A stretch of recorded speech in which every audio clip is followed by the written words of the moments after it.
Guys, इस season के कुछ पार्ट्स हमारे चैनल पर अपलोडेड हैं, तो मरमेड्स की इस इंटरेस्टिंग स्टोरी के अगले पार्ट्स को अच्छे से एंजॉय करने के लिए बाकी पार्ट्स की एक्सप्लेनेशन लाजमी सुनिएगा। लिंक आपको डिस्क्रिप्शन में मिल जाएगा। हम देख चुके हैं कि मरमेड जैक को इंसान में बदलने के लिए कितने टास्क पूरे करती हैं, लेकिन कामयाब नहीं हो पाती। अब सेरीना के साथ दो नई मरमेड्स ऑन्डेना और मिमी भी अपना पॉड छोड़कर जमीन पर रहने लगी हैं। मरमेड काउंसिल की तरफ से इन मरमेड्स को अगले फुल मून तक का टाइम दिया गया है। तो क्या मरमेड्स अगले मून तक जैक की पावर्स लेने में कामयाब हो पाएंगी या जैक और एवी की तरह और लोगों को भी मरमेड्स बना देंगी? ये देखने के लिए एक्सप्लेनेशन की तरफ बढ़ते हैं। एवी के फादर डग की एक कीमती वॉच शोर के पास समंदर में गिर जाती है। डग को ये वॉच मरने से पहले एवी की मदर ने दी थी, इसलिए डग एवी को समंदर में जाकर ये वॉच ढूंढने का कहते हैं। डग के जाने के बाद एवी मरमेड बनकर वॉच तलाश करना शुरू कर देती है। दूसरी तरफ एवी के लेट आने की वजह से डेविड सेरीना के साथ डग को फूड बॉक्सेस देने शोर पर आता है। वहीं अचानक डेविड को एवी की फिश टेल और उसके ब्राउन हेयर नजर आते हैं। डेविड को यकीन हो जाता है कि वाकई समंदर में कोई मरमेड है, लेकिन वो एवी का चेहरा नहीं देख पाया था। सेरीना के मना करने के बावजूद डेविड कैफे जाकर सबको मरमेड के बारे में बता देता है, लेकिन कोई भी डेविड की बात पर यकीन नहीं करता और सब उसका मजाक उड़ाने लगते हैं। डेविड उदास होकर कैफे से चला जाता है तो सेरीना ऑन्डेना और मिमी से मशवरा करती है कि वो डेविड को मरमेड होने का राज बता देगी, लेकिन मिमी और ऑन्डेना सेरीना को मना कर देती हैं क्योंकि उन्हें डेविड पर यकीन नहीं था। ऑन्डेना एरिक की मदद मांगती है तो एरिक डेविड को समझाता है कि वो ये बात भूल जाए क्योंकि सब उसका मजाक बना रहे हैं। इस मरमेड की स्टोरी पर किसी को भी यकीन नहीं आएगा। डेविड एरिक की बात नहीं मानता और अपनी बात सच साबित करने के लिए समंदर में बहुत सारे कैमरास लगवा देता है और LCD कैफे में रख देता है, जिस पर कैमरास की रिकॉर्डिंग नजर आ रही थी। मर पीपल बहुत परेशान हो जाते हैं क्योंकि ऑन्डेना एरिक के साथ समंदर में तैरने गई हुई थी। उन्हें इस बात का नहीं पता था कि डेविड ने कैमरास लगाए हुए हैं। जैक, एवी, सेरीना और मिमी LCD पर उन दोनों को तैरता हुआ देख लेते हैं। डेविड के आने से पहले जैक जल्दी से LCD का मेमोरी कार्ड उतारकर अपने पास रख लेता है। इसके बाद ऑन्डेना कैम के साथ मिलकर एक प्लान बनाती है। अचानक डेविड को LCD पर एक मरमेड नजर आती है, जिसे देखकर डेविड बहुत ज्यादा खुश होता है, लेकिन जैसे ही वो मरमेड अपना फेस दिखाती है तो वो कैम का फेस था। यानी ऑन्डेना ने कैम को मरमेड के कपड़े पहनाकर समंदर में भेज दिया था। अब सब लोग डेविड पर हंसना शुरू कर देते हैं तो डेविड समंदर से सारे कैमरास निकाल लेता है और उदास होकर सेरीना के साथ बीच पर चला जाता है। सेरीना के पूछने पर डेविड कहता है कि वो अब मजीद उस मरमेड का पीछा नहीं करेगा क्योंकि लोगों को अगर मरमेड का पता चल गया तो वो उसे समंदर से निकालकर कैद कर लेंगे। सेरीना ये सुनकर बहुत खुश होती है और डेविड से वादा कर लेती है कि वो किसी दिन उसे अपना एक राज बताएगी। दूसरी तरफ एवी को वॉच नहीं मिलती तो वो जैक को समंदर में भेजती है। काफी ज्यादा कोशिश के बाद जैक को वो वॉच मिल जाती है और वो उसे डग को दे देता है। अगले दिन हम देखते हैं कि सैंटोस के स्कूल में एक पार्क का डायरेक्टर डॉक्टर रॉस आता है, जो स्कूल के बच्चों को अपने पार्क में सैर करवाने के लिए ले जाना चाहता है। सैंटोस ने डॉल्फिन्स के बारे में एक आर्टिकल लिखा था जो रॉस को बहुत ज्यादा पसंद आया था, इसीलिए वो बाकी सब स्कूल छोड़कर सैंटोस के स्कूल के बच्चों को अपना पार्क दिखाना चाहते हैं। सैंटोस तो ये सुनकर बहुत ज्यादा खुश हो जाती है। एवी पार्क की सैर के बाद स्कूल मैगजीन में पार्क के बारे में एक आर्टिकल लिखेगी और डेविड पार्क में सबकी तस्वीरें लेगा। दूसरी तरफ रीटा के घर पर सेरीना और मिमी जेलीफिश का जूस डालकर एक लोशन बनाती हैं। जमीन पर रहने की वजह से उनकी स्किन बहुत ज्यादा ड्राई हो गई थी, तो ये लोशन लगाने के बाद उनकी स्किन ठीक हो जाती है। इनके जाने के बाद ऑन्डेना उस लोशन में बहुत सारा जेलीफिश जूस डाल देती है। ऑन्डेना के साथ साथ रीटा भी स्कूल जाने से पहले ये लोशन लगा लेती है, लेकिन ज्यादा जेलीफिश जूस डालने की वजह से ऑन्डेना और रीटा बिल्कुल छोटे बच्चों की तरह काम करने लग जाती हैं। रीटा पार्क में जाकर बच्चों वाली चीजें खाने के बाद झूले लेती है। रीटा की अजीब अजीब हरकतें देखकर सब बच्चे बहुत ज्यादा परेशान होते हैं, लेकिन डेविड खुशी खुशी रीटा की फोटोज बना लेता है। जैक और एवी को कुछ गड़बड़ लगती है तो वो रीटा से बात करने जाते हैं, लेकिन रीटा तब तक मरमेड बनकर एक पूल में डॉल्फिन के साथ खेलना शुरू कर देती है। कैम और एरिक रॉस और बच्चों का ध्यान दूसरी तरफ करते हैं ताकि वो पूल के पास ना आ सके।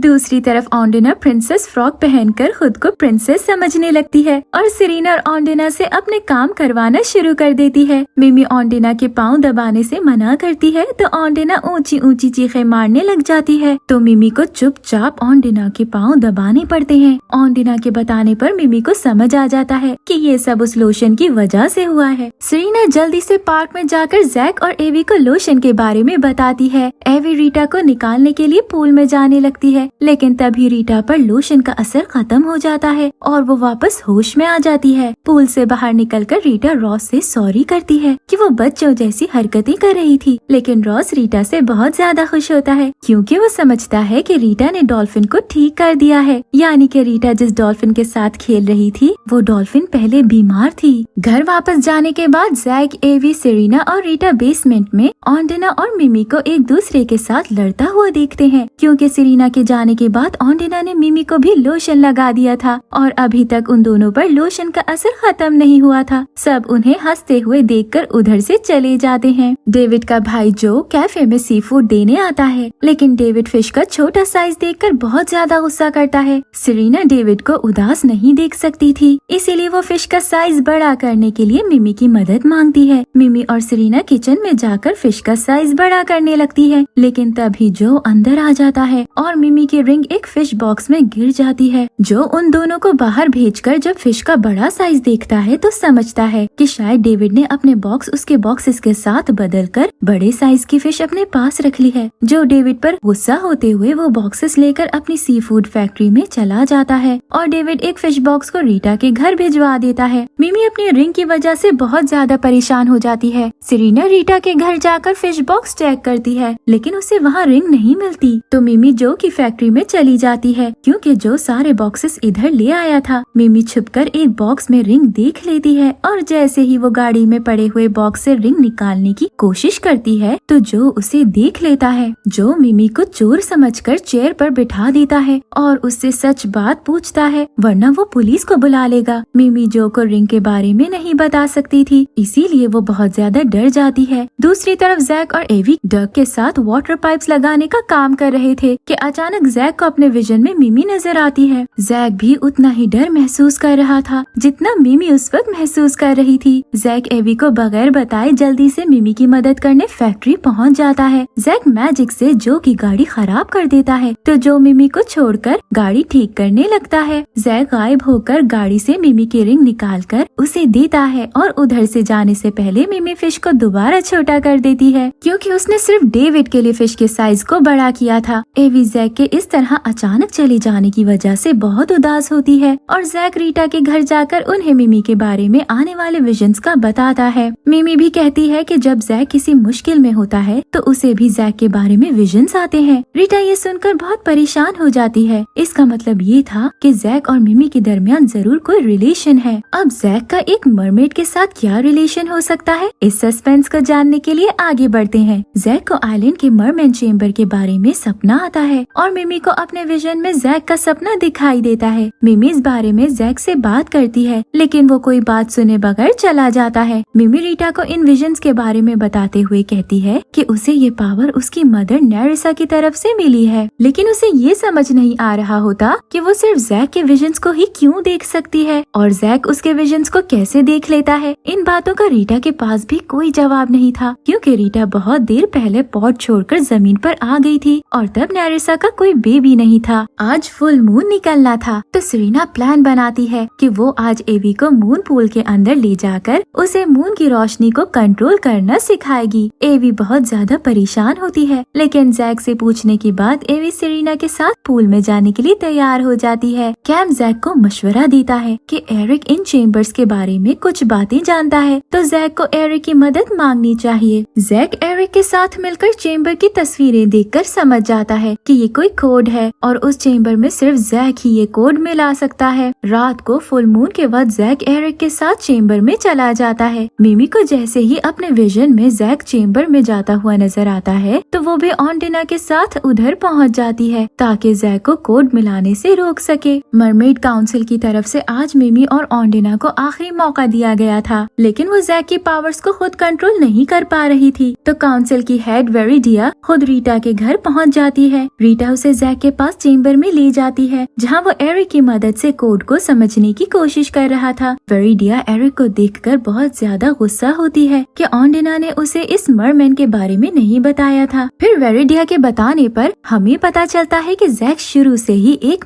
मरमैन था। जैक की असली मदर नर्सा ने जैक को जमीन पर छोड़ दिया था क्योंकि वेरिडिया किसी मरमैन को पॉड में नहीं रखना चाहती थी। जैक बहुत हैरान होता है कि पूल में गिरने से पहले वो कभी मरमैन क्यों नहीं बन पाया था। रीटा बताती है कि नर्सा एक बहुत पावरफुल मरमेड थी। उसने जैक पर ऐसा जादू कर रखा था कि जिसकी वजह से जैक मरमैन नहीं बन पाता था। लेकिन जिस रात वो मून पूल में गिरा तो उसी रात जादू का असर खत्म हो गया था और इसके बाद मैको आइलैंड की पावर जैक को अपनी तरफ खींचना शुरू हो गई थी। जैक मिमी का ब्रदर है तो इसीलिए जैक और मिमी को एक जैसे विजन्स आते हैं। ये सब बताने के बाद वेरिडिया जैक को खत्म करने के लिए उस पर हमला करने लगती है, लेकिन मिमी और ऑन्डिना वेरिडिया को ऐसा नहीं करने देती। तभी फुल मून खत्म हो जाता है और वेरिडिया सेरेना की तरह मिमी और ऑन्डिना को भी हमेशा के लिए पॉड से निकाल देती हैं। जैक ये बात बर्दाश्त नहीं कर पाता कि वो अपने पेरेंट्स का बेटा नहीं है, लेकिन मिमी अपने ब्रदर जैक के मिल जाने पर बहुत ज्यादा खुश होती है और जैक को बचाने के लिए अपना पॉड भी छोड़ देती है। लेकिन जैक उसे अपनी सिस्टर मानने से इनकार कर देता है और गुस्से से वापस अपने घर चला जाता है। अब कैम और एरिक को भी समझ आ जाता है कि मैको आइलैंड की पावर सिर्फ जैक को ही क्यों मिलती थी, क्योंकि वो इस आइलैंड का मरमैन था। अब हम आगे देखते हैं कि मरमेड्स किस तरह पॉड में वापस जा पाएंगी, क्योंकि अब जैक की पावर्स को वो कभी भी खत्म नहीं कर सकती हैं। अगले दिन डेविड के कैफे की एनिवर्सरी थी, लेकिन डेविड पार्टी नहीं करना चाहता था क्योंकि वो समझता है कि कैफे की बर्थडे को कोई भी नहीं मनाता। इसीलिए सेरेना और कार्ली छुपकर डेविड के लिए एक केक बनाती हैं और उसे एक बॉक्स में छुपाकर कूल रूम में रख देती हैं। डेविड को नहीं पता था तो वो बॉक्स को रूम से निकालकर बाहर रख देता है, जिस वजह से केक खराब हो जाता है। कार्ली रोने लगती है तो कैम उसे चुप करवाने के बाद रात को पार्टी में कार्ली के लिए एक नया केक ले आता है जो डेविड को बहुत ज्यादा पसंद आता है, जिसे सब बहुत एंजॉय करते हैं। और यहाँ पर ऐसा दिखाई देता है जैसे कैम और कार्ली एक दूसरे को पसंद करने लगे हैं। दूसरी तरफ जैक अपने असली पेरेंट्स का सोचकर बहुत परेशान होता है कि उसकी मदर ने उसे इस तरह जमीन पर क्यों छोड़ दिया था। उसके दिमाग में बहुत सारे सवाल होते हैं। एवी जैक को समझाने की बहुत कोशिश करती है कि उसे मान लेना चाहिए कि वो मिमी का ब्रदर है, लेकिन जैक रोने लगता है कि मेरे असली पेरेंट्स ने मुझे जमीन पर छोड़ दिया, यानी कि मेरी कोई फैमिली नहीं है। ये कहते हुए जैक समंदर में कूद जाता है। इसके बाद मिमी भी जैक से बात करके उसे समझाने की कोशिश करती है, लेकिन जैक किसी से भी बात नहीं करना चाहता था। वो अकेला आइलैंड में चला जाता है तो मिमी वहाँ जाकर उसे बताती है कि जैक को तो पेरेंट्स मिल गए थे जो उससे बहुत प्यार भी करते हैं, लेकिन वो हमेशा ही फैमिली के बगैर रही है क्योंकि उनकी मदर ने हम दोनों को ही छोड़ दिया था, यानी जैक को जमीन पर और मिमी को मैको आइलैंड पर। मिमी चाहती है कि जैक उसके साथ मिलकर इन सब सवालों के जवाब तलाश करे, लेकिन जैक वहाँ से उठकर शोर पर चला जाता है। एवी शोर पर आकर जैक से नाराज हो जाती है क्योंकि वो एवी से भी बात नहीं कर रहा था। वहीं दो लड़के जैक का मजाक उड़ाने लगते हैं तो जैक गुस्से में आकर अपनी पावर से उनकी गाड़ी को समंदर में फेंकने लगता है। तो जैसे ही मिमी को विजन में ये नजर आता है तो वो जैक के पास आकर उसे समझाती है कि जैक अपनी पावर का इस्तेमाल करके किसी को नुकसान नहीं पहुंचा सकता। ये सुनकर जैक गाड़ी को ठीक करके चुपचाप अपने घर पर चला जाता है, जहां उसके पेरेंट्स असल बात बताने के लिए उसे बीच पर ले जाते हैं। फिर जैक को पता चलता है कि उसके पेरेंट्स रोजाना बीच पर आकर एक बेबी की ख्वाहिश करते थे क्योंकि उनके पास अपना बेबी नहीं था। तो एक दिन अचानक उन्हें बीच पर एक बेबी पड़ा हुआ मिला। उस बेबी को वहाँ कौन छोड़ गया था ये वो नहीं जानते थे, इसीलिए उन्हें लगता है कि शायद हमारी ख्वाहिश सुनने के बाद हमें ये बेबी दे दिया गया है। इस तरह उन्होंने जैक को अपना बेटा बना लिया। जैक ये सुनकर बहुत खुश होता है। अब उसे एहसास भी हो जाता है कि वाकई मिमी हमेशा अकेली रही है। तो अगले दिन वो मिमी को बीच पर ले जाता है जहाँ वो बहुत सारी बातें करते हैं। जैक ने उसे अपनी सिस्टर भी मान लिया था और अब वो दोनों मिलकर इस राज का जवाब तलाश करेंगे कि उनकी मदर ने उन्हें इस तरह अलग क्यों कर दिया था और वेरिडिया जैक को पॉड में क्यों रखना नहीं चाहती थी। अगले सीन्स में सेरेना और मिमी एवी को मून पूल का पानी कंट्रोल करना सिखाती हैं। एवी पानी का बॉल बनाकर उसे उड़ाती है तो तभी वहाँ कैम आ जाता है। कैम जैसे ही पानी के बॉल को हाथ लगाता है तो वो पानी उसकी बॉडी के अंदर चला जाता है। मरमेड्स बहुत ज्यादा परेशान होती हैं क्योंकि मून पूल के पानी की वजह से कैम के पास पानी को कंट्रोल करने की पावर आ गई थी। कैम बहुत खुश होता है। उनके स्कूल में स्विमिंग रेस के ट्रायल के लिए जैक को सिलेक्ट किया जाता है, लेकिन जैक अब मरमैन बन के स्विमिंग नहीं कर सकता था, इसीलिए वो रेस में हिस्सा लेने से मना कर देता है। जैक के बाद कैम रेस रेस के लिए ट्रायल देता है तो पावर की वजह से कैम बगैर सांस लिए सबसे तेज स्विमिंग करके फर्स्ट आता है तो उसे फाइनल रेस के लिए सिलेक्ट कर लिया जाता है। सारी लड़कियां कैम को हीरो समझकर उसे अपना दोस्त बना लेती हैं। कैम कैफे में एक लड़की से बात कर रहा था कि ऑन्डेना, सेरेना और मिमी कैफे में आकर अपनी पावर से उसको गर्म कर देती हैं। कैम को पसीना आने लगता है तो वो उठकर बाहर चला जाता है। फिर वो पूल का पानी उड़ाकर उन तीनों पर गिराकर उन्हें मरमेड्स बनाकर चला जाता है। एरिक, एवी और जैक कैम को बहुत समझाते हैं कि उसे ये पावर इस्तेमाल नहीं करनी चाहिए क्योंकि इसके बहुत ज्यादा नुकसानात हो सकते हैं। कैम को बहुत मुश्किल से ये पावर मिली थी तो वो उनकी कोई बात नहीं सुनता। इसके बाद कैम जब भी पानी के करीब जाता तो पानी उड़ता हुआ उसके ऊपर गिर जाता और जैसे ही कैम दूर होता तो पानी भी दूर हो जाता। यानी कि कैम के अंदर जो मून पूल का पानी था वो दूसरे पानी को अपनी तरफ खींचना शुरू हो गया था। सेरेना और मिमी रीटा के घर पे मून पूल के पानी को एक चीज में डालकर उसे दोबारा बाहर निकालने की बहुत कोशिश करती हैं। तो कामयाब होने के बाद वो कैम के पास पहुंच जाती है। उधर कैम फाइनल रेस के लिए स्विमिंग नहीं करना चाहता था क्योंकि अब पानी उसके कंट्रोल में नहीं रहा था। मिमी और सेरेना कैम से मून पूल के पानी को बाहर निकाल देती हैं तो कैम की पावर्स भी खत्म हो जाती हैं। फिर फाइनल रेस में कैम बुरी तरह हार जाता है और इस वजह से अब कोई भी लड़की उसे बुलाना पसंद नहीं करती। फिर सीन्स मिमी पर शिफ्ट होते हैं जो सेरेना और ऑन्डेना को ये सिखा रही थी कि एक चीज को डिवाइड करके उस जैसी ज्यादा चीजें कैसे बनाई जाती हैं। इसके बाद हम एरिक को समंदर में तैरता हुआ देखते हैं जिसे वहाँ एक मोती मिलता है। एरिक वो मोती ऑन्डेना को गिफ्ट कर देता है जो मोती देखकर बहुत ज्यादा खुश होती है। ऑन्डेना एरिक से कहती है कि उसे इस तरह के और मोती चाहिए ताकि वो अपनी ब्रेसलेट बना सके। इसके बाद ऑन्डेना एरिक के साथ समंदर में जाने के बाद उसे रीटा के बेसमेंट में ले जाती है। ऑन्डेना वहाँ अपनी पावर से एक मोती से उस जैसे ज्यादा मोती बनाकर एरिक को दिखाती है जिसे देखकर एरिक बहुत हैरान होता है। वहीं एरिक रीटा की कैट पोसाइडन के साथ खेलने लगता है लेकिन ऑन्डेना को कैट्स बिल्कुल पसंद नहीं थी तो ऑन्डेना गलती से चीजों को डिवाइड करने वाला मैजिक एरिक के पास पड़ी एक बॉटल पर कर देती है। बॉटल का पाउडर जैसे ही एरिक पर गिरता है तो वो एक कैट में बदल जाता है। अब ऑन्डेना को समझ नहीं आता कि एरिक किस कैट में बदला है क्योंकि दोनों कैट्स एक जैसी थी। ऑन्डेना दोबारा एरिक को इंसान बनाने के लिए मैजिक करती है लेकिन उसका मैजिक गलत हो जाता है और वहाँ 2 के बजाय 4 कैट्स बन जाती हैं। अब 4 कैट्स में से एक कैट एरिक था। ऑन्डेना मिमी को बुलाकर उससे हेल्प मांगती है तो पीछे से 3 कैट्स घर से बाहर निकल जाती हैं। ऑन्डेना और मिमी कैट्स को ढूंढते हुए सेरेना के पास जाकर उसे सब कुछ बताती हैं लेकिन रीटा से ये बात छुपा लेती हैं वरना रीटा उन्हें बहुत ज्यादा डांटती। मिमी कहती है कि अगर कुछ देर तक एरिक को ढूंढकर उसे इंसान ना बनाया गया तो वो हमेशा के लिए कैट ही बना रहेगा। सेरेना और ऑन्डेना कैट्स को ढूंढने जाती हैं। एक कैट बीच पर चली जाती है जिसे कार्ली उठाकर अपने घर ले जाने लगती है। सेरेना वहाँ पहुंचकर बताती है कि ये कैट रीटा की है और वो कैट उसे ले जाती है। अब दूसरी कैट ढूंढते हुए सेरेना को शोर पर एवी और जैक मिलते हैं जिन्हें सारी बात बताकर सेरेना उनसे मदद मांगती है। जैक दूसरी कैट ढूंढकर सेरेना को दे देता है। सेरेना कैट लेकर जैसे ही घर जाती है तो रीटा उससे कैट पकड़कर अपने साथ छत पर ले जाती है। अब तीसरी कैट भी कार्ली को मिल जाती है। कार्ली समझती है कि शायद रीटा की कैट दोबारा घर से भागकर इधर आ गई है। वो रीटा को कॉल करके कैट का बताती है लेकिन रीटा के पास तो कैट मौजूद थी इसलिए रीटा मना कर देती है कि वो कैट मेरी नहीं होगी। फिर कार्ली खुशी खुशी कैट को कैफे ले जाती है। वहीं दोबारा सेरेना, जैक और एवी आकर कार्ली से कैट ले जाते हैं और सेरेना उस कैट को भी ले आती है जिसे रीटा छत पर ले गई थी। अब रीटा के घर पे 4 कैट्स पूरी हो गई थी। मिमी जल्दी से उन पर जादू करती है तो 4 कैट्स एरिक और पोसाइडन में बदल जाती हैं लेकिन एरिक को कुछ याद नहीं होता कि उसके साथ क्या हुआ था। इसके बाद एरिक ऑन्डेना को मोतियों वाली ब्रेसलेट गिफ्ट करता है और इस तरह ऑन्डेना एरिक की दोस्त बन जाती है। दूसरी तरफ मिमी कार्ली को खुश करने के लिए उसे एक नई कैट गिफ्ट कर देती है। मरमेड्स फुल मून के आने तक मजीद कुछ नहीं कर सकती थी इसीलिए उनकी लाइफ अपनी पॉड फैमिली से दूर इसी तरह जमीन पर इंसानों के दरमियान गुजर रही थी जहाँ वो हमेशा अपनी फिश टेल की फिक्र में ही रहती है। ऑन्डेना अब अपना ज्यादा वक्त एरिक के साथ गुजारती है जिस वजह से मिमी को ऑन्डेना पर बहुत गुस्सा आता है कि उसे छोड़कर वो हमेशा एरिक के साथ रहती है। दूसरी तरफ सेरेना डेविड के साथ बिजी होती है और मिमी अकेली रह जाती है। कैम कैफे में बैठकर एक फिश ऐप से ये देख रहा होता है कि समंदर में किस किस जगह पर ज्यादा फिश पकड़ी जा सकती हैं। अचानक वो ऐप में मैको आइलैंड का मैप देखता होता है जो मरमैन चेम्बर से मिलता जुलता था, यानी चेम्बर आइलैंड के मैप जैसा बनाया गया था। फिर कैम मजीद देखता है तो उसे आइलैंड के समंदर में चेम्बर पर बने हुए निशानों जैसी चट्टानें नजर आती हैं। कैम एरिक को जब ये दिखाता है तो एरिक सोचता है कि शायद समंदर में ये चट्टानें तलाश करके वो भी जैक की तरह चेम्बर को ऑन कर सकेगा। इसीलिए वो जैक को बताए बगैर कैम के साथ समंदर में चला जाता है। कैम और एरिक को पहली चट्टान मिल जाती है जिस पर ट्राइडेंट का निशान बना हुआ था। एरिक बहुत खुश होता है, लेकिन जैसे ही वो उस निशान को हाथ लगाता है तो वहाँ से गायब होकर एक खौफनाक अंधेरे में पहुँच जाता है। कैम कैफे में जाकर मरमेड्स और जैक को एरिक के गायब होने का बताता है तो वो सब मैको आइलैंड पर चले जाते हैं। सेरेना रिंग पावर से चट्टान खोलती है और जैक चेम्बर पर हाथ लगाता है, लेकिन कोई फायदा नहीं होता। ऑन्डिना एरिक के लिए बहुत ज्यादा परेशान होती है तो वो मिमी और सेरेना के साथ आइलैंड के जंगल में एरिक को ढूंढने लगती है, जहाँ उसकी मिमी से लड़ाई हो जाती है और कैम जैक को समंदर में उस निशान के पास ले जाता है। जैक उस निशान पर हाथ लगाता है तो एरिक की तरह गायब होने के बजाय वो निशान ऑन होकर चमकने लगता है। इसके बाद जैक बाकी 4 निशान ढूंढकर उन्हें भी ऑन कर देता है। अब जैक को इसी तरह चेम्बर पर बने हुए निशान भी ऑन करने थे। सब दोबारा चेम्बर में जाते हैं, लेकिन जैक को निशानों के कोड की समझ नहीं थी कि किस निशान को पहले ऑन करना चाहिए और अगर जैक गलत कोड लगाएगा तो गायब होकर एरिक के पास पहुंच जाएगा। ऑन्डिना मिमी से माफी मांगकर कहती है कि अब उनकी दोस्ती के दरमियान एरिक नहीं आएगा, तो मिमी खुश होकर जैक को कोड बता देती है। जैक जैसे ही कोड के मुताबिक चेम्बर को ऑन करता है तो एरिक उसी गार में आकर गिर जाता है। इसके बाद ऑन्डिना एरिक से वादा करती है कि आइंदा वो उसे छोड़कर कहीं नहीं जाएगी और दूसरी तरफ एवी और जैक कैम से बहुत ज्यादा खुश होते हैं क्योंकि उसकी वजह से जैक चेम्बर को ऑन कर पाया था। अब कैम चाहता है कि अगले फुल मून पर जैक अपनी पावर से कैम को भी मरमैन बना दे, लेकिन जैक कैम का मजाक उड़ाते हुए उसे मना कर देता है। उसी रात कैफे में सेरेना डेविड के साथ एक बहुत प्यारा सॉन्ग गाती है जिसे सुनकर सब बहुत एंजॉय करते हैं। अगले दिन सेरेना डेविड को अपने साथ पिकनिक पे जाने का कहती है, लेकिन डेविड मना कर देता है क्योंकि आज उसका स्कूल में एग्जाम था। तभी कार्ली डेविड को अपने लैपटॉप पर एक मरमेड सॉन्ग सुनाने लगती है तो सेरेना जल्दी से उन्हें कैफे से बाहर भेजकर खुद वो सॉन्ग सुन लेती है। अगर कोई मरमेड ये सॉन्ग सुनते हुए किसी के बारे में सोच रही हो तो इस सॉन्ग का असर मरमेड पर हो जाता है। सॉन्ग सुनते हुए सेरेना अपने विजन में डेविड को देख रही थी, इसलिए अब इस सॉन्ग के असर की वजह से सेरेना को डेविड के अलावा सब कुछ भूल जाता है। सेरेना घर जाकर डेविड के लिए लंच बनाती है और स्कूल पहुंचकर डेविड की क्लास की विंडो से उसे इशारा करके बाहर बुलाती है। टीचर डेविड की इंसल्ट कर देता है तो डेविड क्लास से निकलकर सेरेना पर गुस्सा करके चला जाता है। सेरेना वो लंच रीटा को देकर घर वापस आ जाती है। फिर सेरेना पूल में स्विमिंग करने के बाद अच्छा सा तैयार होकर दोबारा डेविड से मिलने शोर पर चली जाती है, जहाँ डेविड उसे देखकर बहुत खुश होता है। सेरेना डेविड को अपने साथ समंदर की सैर करवाने के लिए पानी में कूदने लगती है, लेकिन कार्ली वहाँ आकर डेविड को बोट में फूड डिलीवरी के लिए भेज देती है। सेरेना इस तरह बोट में डेविड को खुद से दूर जाता देखकर बर्दाश्त नहीं कर पाती तो अपनी पावर से डेविड की बोट को अपने कंट्रोल में लेकर वापस शोर की तरफ खींचना शुरू कर देती है। डेविड डर जाता है और उसे कुछ समझ नहीं आता कि उसकी बोट के साथ क्या हो रहा है। वहीं जैक सेरेना को इस तरह करते हुए देखकर अपनी पावर से सेरेना की पावर्स खत्म कर देता है और डेविड की बोट सेरेना के कंट्रोल से निकल जाती है। इसके बाद सेरेना सोचती है कि अब वो मरमेड्स के साथ रहने के बजाय हमेशा डेविड के साथ मून पूल में रहेगी। डेविड को अपने कंट्रोल में करने के लिए सेरेना रात के वक्त कैफे जाकर डेविड को वही सॉन्ग सुनाती है। अब डेविड पर भी सॉन्ग का असर हो जाता है तो इसीलिए वो सेरेना के साथ मून पूल में चला जाता है, जहाँ सेरेना को मरमेड के रूप में देखकर डेविड बहुत ही ज्यादा खुश होता है। दूसरी तरफ ऑन्डिना, मिमी, एवी और जैक सेरेना की वजह से बहुत परेशान होते हैं तो कार्ली उन्हें भी मरमेड सॉन्ग के बारे में बताती है। मिमी को ये सॉन्ग सुनने के बाद पता चल जाता है कि सेरेना इस वजह से हमेशा डेविड के साथ रहना चाहती है, लेकिन इस सॉन्ग का असर मिमी पर नहीं होता क्योंकि वो सॉन्ग सुनते वक्त किसी के बारे में नहीं सोच रही थी। मिमी और ऑन्डिना सेरेना के पास मून पूल में जाकर इस सॉन्ग के असर को खत्म करने वाला सॉन्ग गाती हैं, तो इसके साथ ही सेरेना नॉर्मल हो जाती है। फिर ऑन्डिना चुटकी बजाकर डेविड को समंदर में उसकी बोट पर भेज देती है। डेविड को समझ नहीं आता कि वो कैफे से अचानक इस बोट में कैसे पहुंच गया क्योंकि ऑन्डिना ने डेविड की मेमोरी खत्म कर दी थी। अगले दिन हमें स्टूडेंट्स का रिजल्ट दिखाया जाता है जिसमें डेविड ने ने टॉप किया था। ये न्यूज सुनकर सेरेना खुशी से डेविड को हक कर लेती है और इसी के साथ सीजन की 18th एपिसोड खत्म हो जाती है। हम ये जान चुके हैं कि जैक की पावर्स अब कभी भी खत्म नहीं हो सकती, क्योंकि वो इंसान नहीं बल्कि एक असली मरमैन है। लेकिन ये सस्पेंस अभी भी बाकी है कि हमारी प्यारी मरमेड्स अपने पॉड में वापस किस तरह जा पाएंगी। तो ये जानने के लिए सेकंड सीजन का लास्ट पार्ट जरूर देखिएगा, जो हमारे इसी चैनल पर बहुत जल्द अपलोड कर दिया जाएगा। और हमें लाइक और कमेंट करके जरूर बताइएगा कि आप मरमेड्स पर विश्वास रखते हैं या नहीं, और आपको मरमेड्स कितनी सुंदर लगती हैं। Thank you for watching.